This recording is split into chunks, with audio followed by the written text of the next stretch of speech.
So pernah tak anda terfikir ataupun ada impian untuk jadi penulis buku?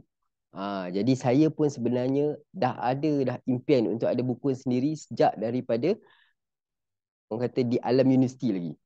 So alhamdulillah. So dengan 7 buah buku dan juga produk digital, so saya akan kongsikan 3 tip jadi penulis buku newbie. Okay, so jangan lupa subscribe dan juga like video ni supaya kita dapat kongsi manfaat ke serata negara.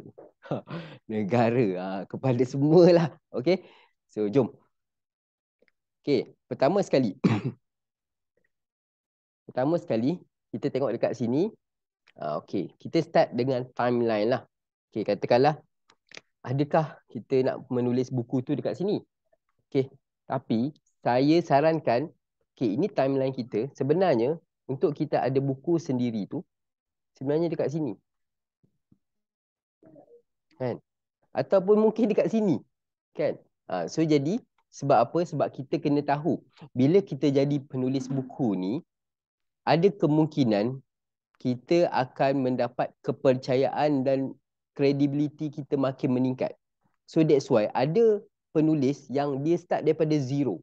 Dia tidak dikenali. Tapi bila dia ada buku sendiri, so dia mula dikenali.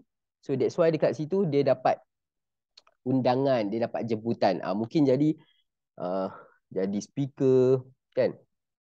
Mungkin jadi trainer, penceramah dan sebagainya berkaitan dengan topik. Topik yang kata topik yang menjadi spesialis lah, speciality kepada mereka. So jadi that's why bila kita nak menulis ni sangat penting, kan? Kita memang boleh tulis je apa saja dekat dunia ni, tapi yang paling penting kita nak menulis apa benda yang kita rasa benda tu dekat dengan kita, kan? Jadi kita tak akan orang kata uh, sampai satu tahap stres yang melampau bila mana menulis buku. Sebab apa? Kita menulis tu berdasarkan pengalaman kita sendiri, pengalaman kita sendiri dan apa yang kita minat, passionate. Okay? So, dekat sinilah baru kita nak design plan kita untuk jadi penulis. So, sebab apa? Sebab kita bermula dengan sebagai penulis, tapi tak semestinya kita berakhir menjadi penulis. Kita mungkin boleh menjadi somebody. Jadi dekat sini kita kena tahu yang pertama sekali kita ada timeline dan yang kedua adalah kita bermula dengan orang kata begin with the end in mind.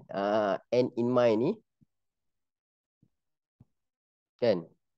End in mind termasuk dekat sini, kan? So siapa kita nak jadi?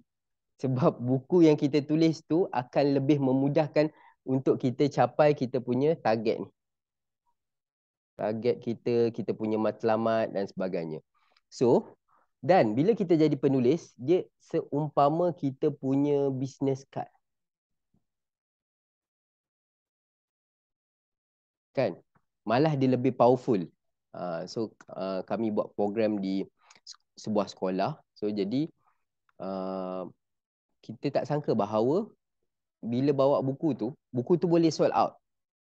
So jadi nak kata apa?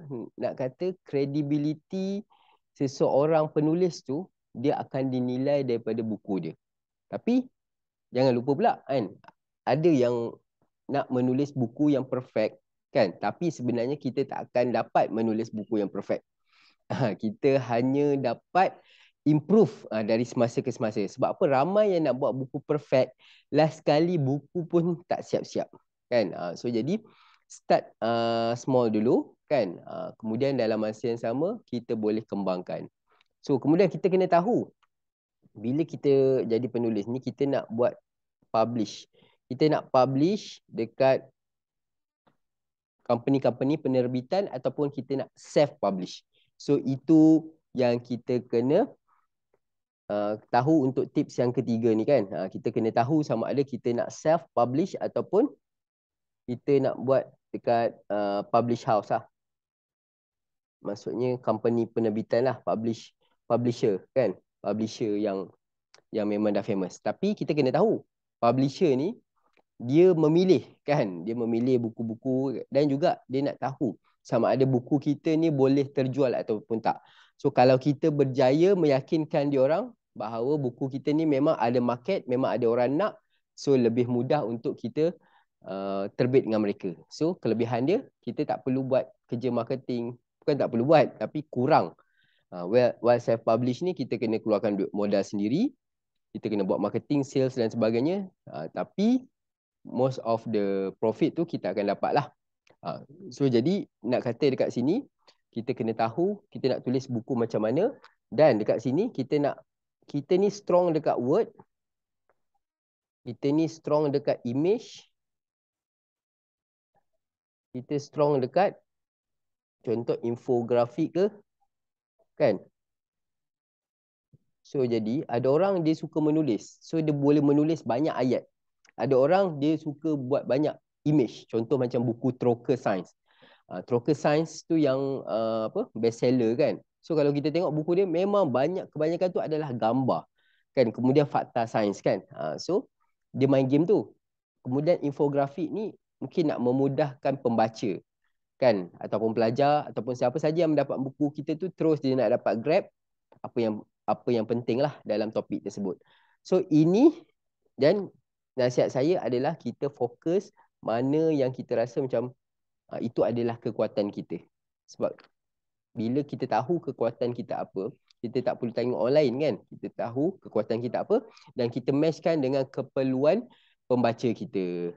So jangan lupa dekat sini kita boleh start buat survey kan. Kita buat validation. Kita kena tahu ada orang tak nak dapatkan kita punya buku ni. Takut-takut nanti dah siap, tiba tak ada orang yang berminat kan. So pentingnya kita buat validation. Okay. So tu tips untuk jadi penulis buku untuk newbie lah kan. So jadi saya doakan supaya tahun ni anda bakal ada buku sendiri. Dan buku anda tu boleh menjadi sumber rujukan. Dia macam framework modul lah kan. Dia boleh jadi rujukan supaya modul anda tu dia boleh pergi jauh. Kan kat sini kan. So kalau kita dah tahu kita nak jadi apa, lebih mudah kita designkan kita punya buku tu. Okay. So yakin sebelum berjaya, be the legend. So jangan lupa subscribe dan like, share video ni untuk manfaat bersama. Bye-bye. Assalamualaikum.